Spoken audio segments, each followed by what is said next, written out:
All right, so let me ask you an important question, perhaps the most important question.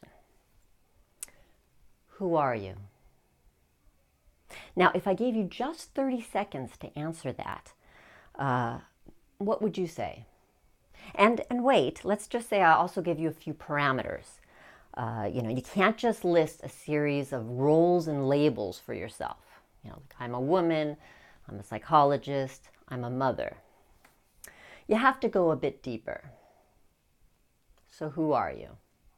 And let's say there are a few more parameters. You can't just list your emotions or the state of your mind or body. I'm tired, I'm sad, I'm old, I'm in pain. Because after all, these are things that change. Our feelings change, our thoughts change, our beliefs and our behaviors. So who am I refers to something that's enduring about ourselves, something essential. So what would you say now? Who are you? It's not so easy to define. And most of us have very little idea of who we are underneath the comings and goings of our physical or mental experience. But rather than acknowledge the mystery of that, we instead identify with the thoughts in our heads. That commentary about me and myself and I. And we allow that to define us. So these self-referential thoughts create a sense of self, which we then take quite seriously, assuming it to be more than a sense, as if it were literal fact, like proof of solid, separate personhood, an I that is different from a you. And then we do all sorts of interesting psychological maneuvers to protect this storyline, this self, to keep it safe from being rejected or feeling lesser than. We start defending it. We start drawing boundaries between it and others. We elevate these ephemeral thoughts to the status of beliefs and then absolute truths. So the result is that this self, as we've constructed it, has become high maintenance. It's not fuel efficient because you have to gas it up with this sort of steady supply of self-esteem to keep its morale and motivation going. And it tends to be quite demanding and critical, subjecting us to a commentary, often about what we're doing wrong or should be doing better. And it's not the most user-friendly of operating systems. I think we can all agree that the self often doesn't play well with others, especially when it can't control other people's behavior, which, is most of the time. So the main point here is not to trash the storyline of the self, because as thinking, language-loving creatures, we do enjoy our stories. And that's fine. If you like the story that your mind churns out about you, great, you can subscribe to it. But the point is to remember that the self is a construction. It's a narrative about who we think we are, that we keep alive through repetition and memory and the activation of certain neural grooves in the cortical midline structures of the brain, that light up when we engage in self-referential thought. And even fMRI studies have shown that the self is not a concrete entity. It's not a nugget that resides there in the head. It's more like an activity, a subjective process, a selfing. So what happens when we don't engage in self-referential thought, in selfing? Well, our minds and bodies don't just vanish. Our functions continue. We still eat and talk and interact and sleep. We still have a sense of humor. We can still make love and write poetry. So I'll tell you what, why don't you try it right now for a second? Just pause and don't buy into the content of your thoughts. Whatever you're thinking, thoughts about what you'd rather be doing, what I should or shouldn't be saying, just expand your awareness broaden it beyond the content of the thoughts to the context, to the space around them. This larger field of consciousness out of which the thought forms arise, kind of like clouds out of the sky.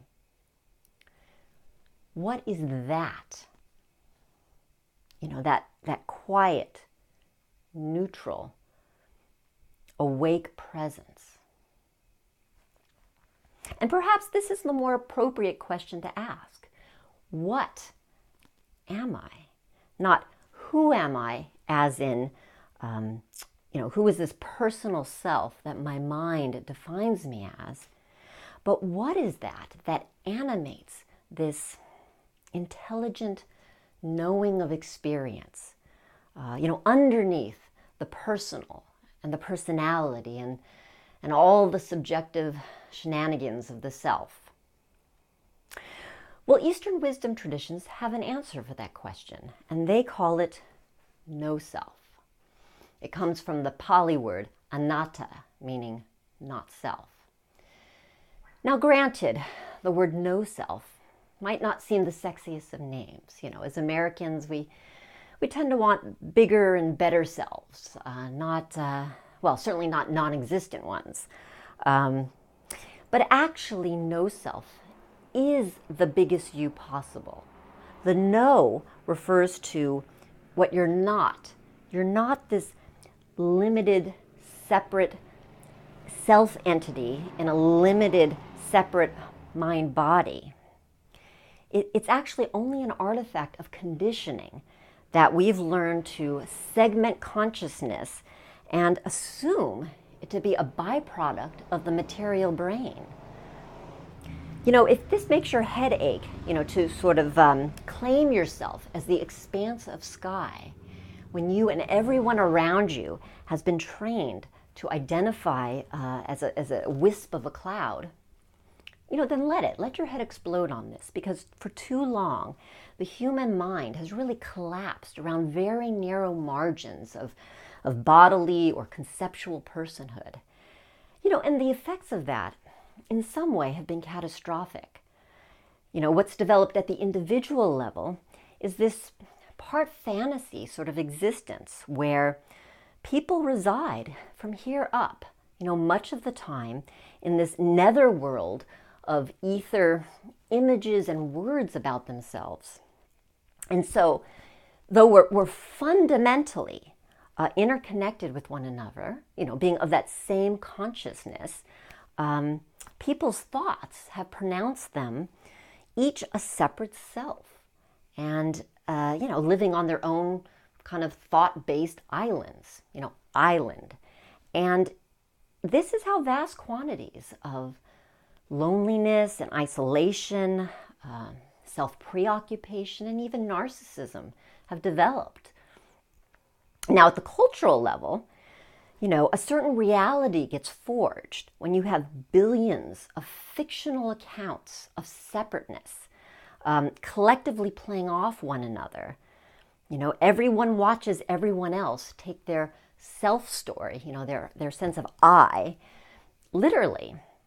And, kind of like a mirrored funhouse, these I reflections, create this distorted conventional reality of stark separation and aloneness. And the ripple effect, culturally, of this mass illusion of separate selfhood is divisiveness, marginalization of others, competitiveness and conflict. When you live on your own island, you don't spend too much time wondering about the well-being of those on other islands or, on the mainland, as it were. So because the construct of the self it's essentially hollow, it causes us to try to fill it in with approval and praise and comfort and money. We overcompensate for the self's inherent emptiness by trying to accumulate more and more, financially or materially, such that concerns about how we're doing as as a tribe or as a community, as a species or ecosystem, these concerns somehow get pitted against the needs of the individual, as if tending to others will somehow deplete resources for us as individuals. And yet, what we've learned from 2 decades worth of positive psychology research is that helping others does not deplete us individually. In fact, it's very gratifying and quite good for our health. But more importantly, from a realization, or actually a remembrance of no self, of this common denominator of our shared consciousness, taking care of others is the same as taking care of oneself. There is no I versus you, me versus them. You can think of this unity kind of like the light going through a prism. Yes, there's this wonderful display, an array of different colors. But when you trace the light back to its source, you arrive at one thing, the sun, the light. It doesn't make sense to say, well, this particular color, this particular expression of the light is more or less deserving than another. Or I'm only going to tend to this particular kind of beam of light over here because it's mine or it's me. So what do we do with this, right? Because it's one thing perhaps to philosophically grok the concept of no self. But what does it mean to live it knowingly? Well, it means that you get to make a choice. Where are you going to invest your sense of identity? No self-help is about informed consent. If you want your core identity to automatically be wedded to the content of your thoughts, the tens of thousands of thoughts that come through each day, go for it. But maybe just first pause and ask a question. How well does this serve me? Am I happy with this self as it's presently constructed? Has it ever felt like it's accomplished enough or acquired enough or is even good enough? Do I like this self? Have I ever even felt love for it?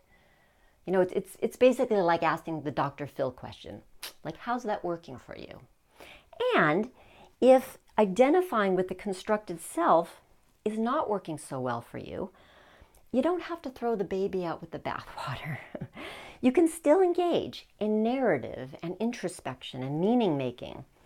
But the difference is you can engage in selfing judiciously.